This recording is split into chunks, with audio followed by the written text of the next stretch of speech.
Hello everyone, greetings to all. This is Sakshi Agrawal here in front of you with a new video on a new topics that is CDP important question. So आज अपन लोग child development के important question देखेंगे. बात करें कि इन aspirants के लिए video important है तो CTET D2+B KVS MBS REET या फिर आप कोई टीचिंग प्रोफिशिएंसी टेस्ट दे रहे हो या फिर कुछ ऐसा कि CDP आपका सिलेबस में कवर होता है तो आप इस वीडियो को देख सकते हैं. आपको अपने हिसाब से वीडियो में जो इंपॉर्टेंट लगे उसके आप पिक ले सकते हैं, फिर कहीं राइट डाउन कर सकते हैं, what ever you think fit with you. So with this general info, let's start the video. La classes begin. सबसे पहले इसमें क्या है, अपने पास एक कॉट है जो कि है be you are the best, यानी कि किसी को फॉलो करने की कोशिश ना करें. आप क्या है, खुद में कंप्लीट है, अपना 100% अपनी स्ट्रेंथ को पहचानें एंड उसी को फॉलो करें बस, तो जीवन में बहुत कुछ आसान हो जाएगा. आगे अपने फर्स्ट क्वेश्चन की बात करते हैं तो वाइगॉट्स्की का ZPD. वाइगॉट्स्की ने एक कॉन्सेप्ट दिया था जोन ऑफ प्रॉक्सिमल डेवलपमेंट. उसके अंदर क्या था कि एक बच्चा अभी कहाँ है और दूसरा जब वो स्कैफोल्डिंग या फिर सपोर्ट लेगा किसी का तब वो किस लेवल को अचीव करेगा.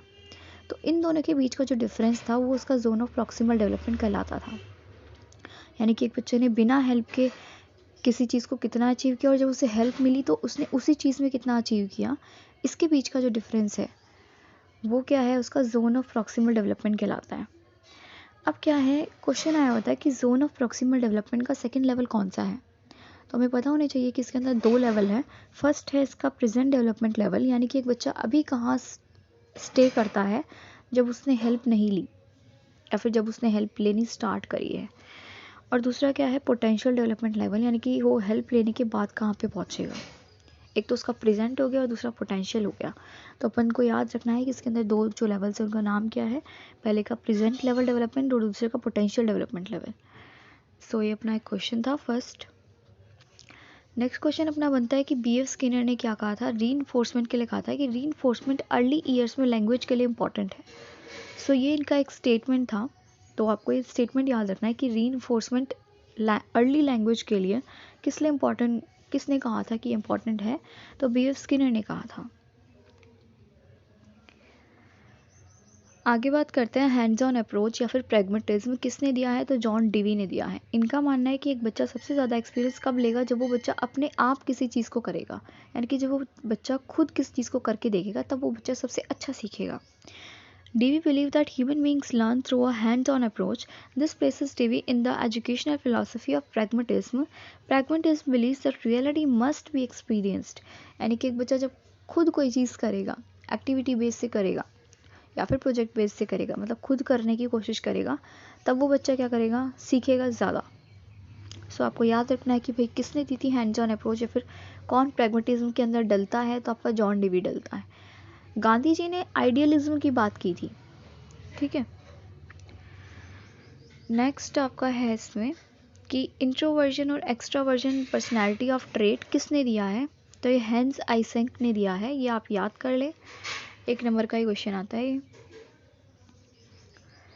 नेक्स्ट वन है आपका the current movement of behaviour modification wherein tokens are awarded for correct responses is a reflection of.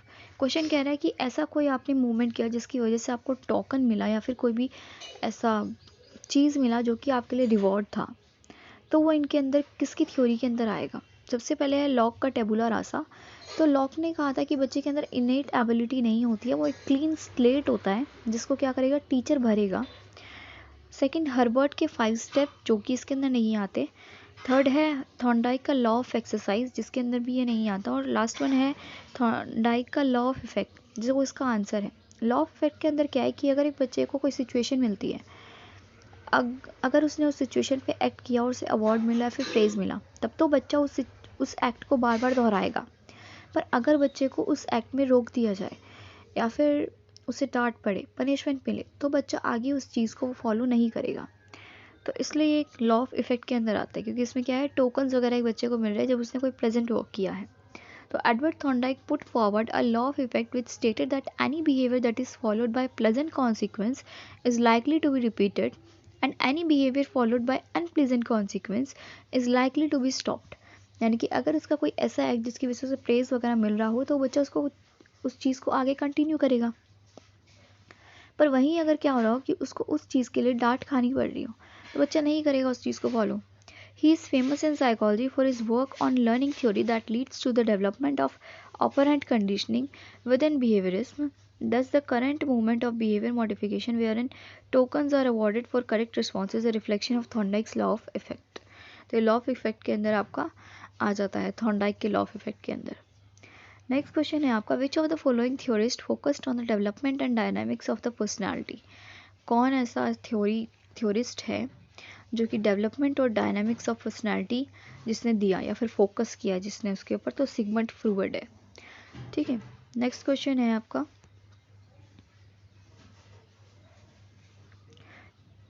who believe that children have no innate tendencies and how they turn out depends entirely on the environment।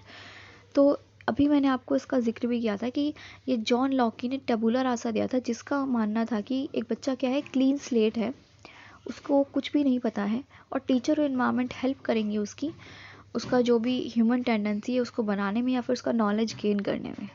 तो John Locke इसका first option क्या है, answer है। आगे है आपका, 12-year-old Radhika has begin to imitate the style of talking of her teacher. This form of behaviour is known as compensation. क्या होता है, क्षतिपूर्ति होता है, क्षतिपूर्ति से इसका कोई लिंक नहीं बनता। Next is egocentrism. ईगोसेंट्रिज्म भी नहीं आएगा इसके अंदर, क्योंकि ईगोसेंट्रिज्म में एक बच्चा क्या करता है, खुद से बोलना शुरू करता है। सब्लिमेशन भी नहीं है, सब्लिमेशन हमने डिफेंस मैकेनिज्म के अंदर पढ़ा था कि एक बच्चा क्या है कि जब सोसाइटी उसके कुछ बिहेवियरल ट्रेट्स को एक्सेप्ट नहीं करती है तो अपनी ऊर्जा किसी ऐसी जगह लगाता है जहाँ सोसाइटी उसके उस बिहेवियरल ट्रेट को एक्सेप्ट करने लगे। एडजस्टमेंट के अंदर मैंने एक वीडियो बनाई हुई है, उसके अंदर मैंने डाला हुआ है स्टिमुलेशन।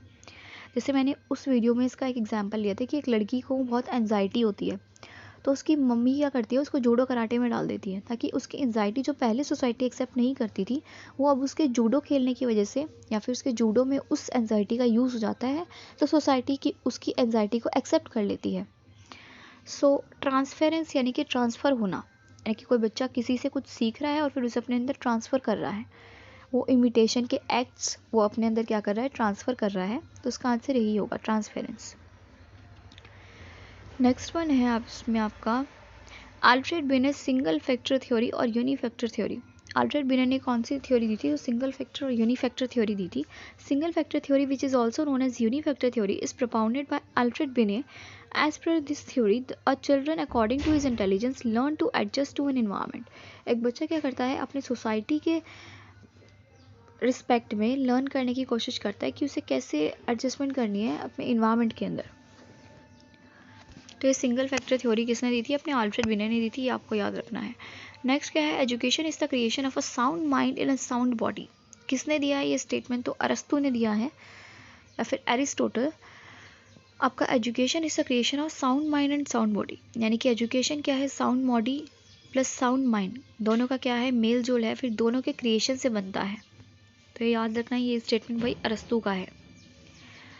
अगला क्वेश्चन है अपना, the writer of the book the behaviour of organism is. तो किसकी है ये बुक, तो स्किनर की है, ये भी याद रखेंगे अपन, या फिर इसका पिक ले लेंगे जैसा आपको सही लगे। Education is a tripolar process, this view belongs to. किसने कहा है भाई कि अपना जो एजुकेशन है वो ट्रीपोलर प्रोसेस है, तो जॉन डेवी ने कहा है। अब ट्रीपोलर प्रोसेस के अंदर उन्होंने क्या क्या रखा है, तो TSS रखा है, बोले तो टीचर, स्टूडेंट और सोसाइटी। ये तीन टर्म्स को उन्होंने अपनी ट्रीपोलर प्रोसेस थ्योरी के अंदर रखा हुआ है। सो जॉन डेवी इसका आंसर है। Next one is area of individual difference. एक क्वेश्चन आया हुआ था कि इन फॉलोइंग ऑप्शंस में से कौन सा ऑप्शन है जो कि एरिया ऑफ इंडिविजुअल डिफरेंस के अंदर आता है। तो इसलिए फिर मैंने इसके सारे पॉइंट्स ले लिए कि कौन कौन से ऐसे एरियाज़ है जिन्हें एरिया ऑफ इंडिविजुअल डिफरेंस के अंदर इंक्लूड किया जाएगा। तो individuals have a variety of differences, some individual differences are natural to humans which can not be controlled and some can be change by human being living society. यानी कि कुछ ऐसे चीज़ें होती हैं जिसको ह्यूमन बदल नहीं सकता, वो सिमिलर रहते हैं, और कुछ ऐसे ट्रेट्स हैं जिनको बदला जा सकता है। तो area of individual differences are, individual difference के कौन कौन से एरियाज है, तो फर्स्ट है physical difference, second one is age difference, third intellectual and mental differences, fourth emotional differences, fifth social adjustments and sixth one is mental abilities. यानी कि ये सारे तरीके के इंडिविजुअल डिफरेंसेस आपको किसी बच्चे के अंदर देखने को मिल सकते हैं बीइंग अ टीचर। या फिर बीइंग अ सिटीज़न, तो आपको क्या करना है, इन इंडिविजुअल डिफरेंसेस को रिस्पेक्ट देनी है और ईजिली कैटर करने की कोशिश करनी है। नेक्स्ट वन अपना बनता है इसमें कि डेलिक्वेंट चाइल्ड क्या होता है। तो एक डेलिक्वेंट चाइल्ड वो होता है जो कि सोसाइटी की बात नहीं मानता, उससे अलग थलग रहने की कोशिश करता है।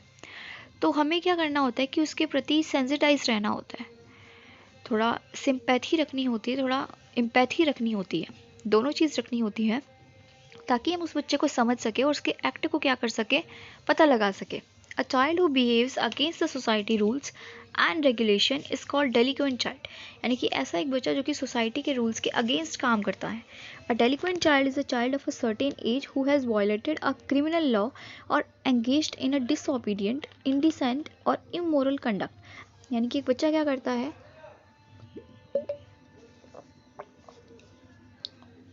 या तो किसी क्रिमिनल लॉ में लगा होता है, या फिर वो बात नहीं मानता है बिल्कुल, या फिर कोई भी ऐसा एक्ट करता है जो कि सोसाइटी की तरफ से इमोरल है, एथिक्स को फॉलो नहीं कर रहा है।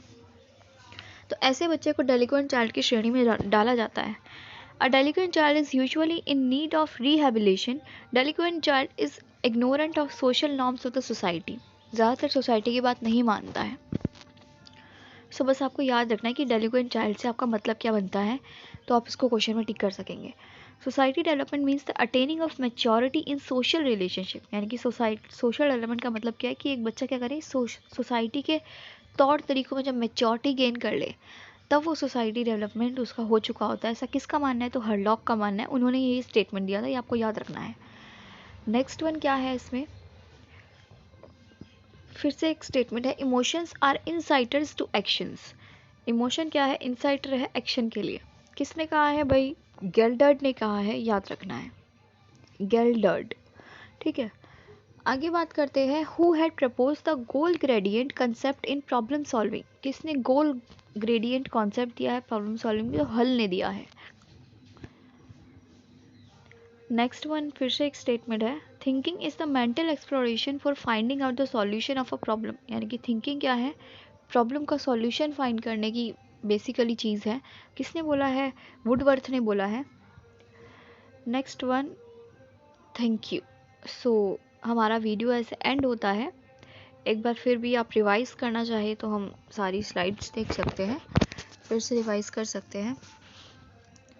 सो इसमें कुछ क्वेश्चन लिए गए थे आपके सीडीपी के, एक तो वीडियोस और बनेगी ऐसी, सीडीपी के इम्पोर्टेंट क्वेश्चंस में हमें देखने को मिलेंगे और वही क्वेश्चंस दिए जाएंगे जो एग्ज़ाम में प्रीवियस ईयर में आ चुके हैं आपके सारे।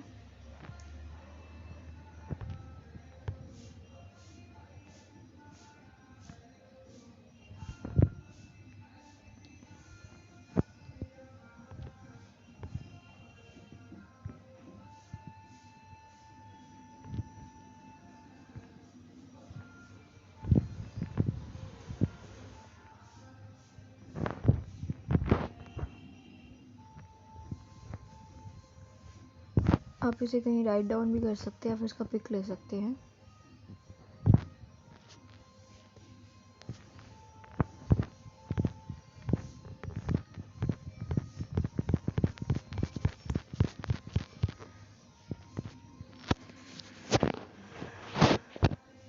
सबसे पहला था अपना वाइगॉस्की का जीडीपी जेडपीडी। इसके अंदर अपन ने देखा था कि 2 लेवल होते हैं, एक प्रेजेंट डेवलपमेंट लेवल और दूसरा पोटेंशियल डेवलपमेंट लेवल। ये 2 लेवल अपन को याद रखने हैं, बस इसके अंदर यही याद रखने वाली बात थी। अगला था अपना बीएफ स्किनर। इन्होंने क्या कहा था कि अर्ली एज में एक बच्चे को लैंग्वेज सिखाने के लिए रीइंफोर्समेंट ज़रूरी होता है। तो ये स्टेटमेंट बीएफ स्किनर ने दी थी। आपका हैंड्स ऑन अप्रोच या फिर कहे कि प्रैग्मेटिज्म किसने दिया है, तो जॉन डेवी ने दिया है। अगला है आपका इंट्रोवर्जन और एक्स्ट्रावर्जन का कॉन्सेप्ट किसने दिया है, तो हेंस आइसेंक ने दिया है। Next one is current movement of behaviour modification wherein tokens are awarded या फिर कोई प्रेज आर अवॉर्डेड, तो ये थॉर्नडाइक का लॉ ऑफ इफेक्ट है, ये अपन को याद रखना है। अब किस थ्योरिस्ट ने बोला था कि डेवलपमेंट और डायनामिक्स ऑफ पर्सनैलिटी, किसने इस पर बात की थी, सिगमंड फ्रॉइड ने बात की थी।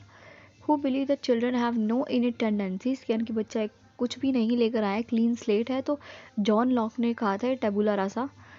नेक्स्ट है कि आपकी एक 12 साल की बच्ची है जो कि इमिटेशन सीख रही है, तो किस वजह से सीख रही है, तो ट्रांसफेरेंस से सीख रही है कि उसके अंदर वो ट्रेड ट्रांसफ़र हो रहे हैं। अल्फ्रेड बिनर ने सिंगल फैक्टर थ्योरी या फिर यूनिफैक्टर थ्योरी दी थी, ये बात अपन को याद रखनी है। Next one is education is the creation of a sound mind और साउंड बॉडी, किसने कहा है? अरस्तु ने कहा है। Next one is writer of book the behaviour of organism, कौन है? स्किनर। एजुकेशन ट्राइपोलर प्रोसेस है, जॉन डेवी ने दिया है। ट्राइपोलर के अंदर कौन कौन है? तो TSS है, T for teacher, S for student और S फॉर सोसाइटी, ये आपको याद रखना है। इसमें एरिया ऑफ इंडिविजुअल डिफरेंसेस कौन कौन से हो सकते हैं? Physical difference, age difference, intellectual या फिर mental difference, emotional difference, social adjustment या फिर मेंटल एबिलिटीज़, ये सारे आपके एरिया है जो कि इंडिविजुअल डिफरेंस के अंदर आते हैं। आगे है डेलिक्वेंट चाइल्ड, ऐसा चाइल्ड जो कि सोसाइटी के नॉर्म्स को फॉलो नहीं करता, सोसाइटी के नॉर्म्स के लिए वो इमोरल होता है, तो बच्चा डेलिक्वेंट चाइल्ड के अंदर आता है। नेक्स्ट है आपका social development means the attaining of maturity in social relationship, किसने कहा है? हरलॉक ने कहा है। आगे है आपका कि इमोशन इनसाइडर होते हैं एक्शन के लिए, गेल्डर्ड ने कहा है।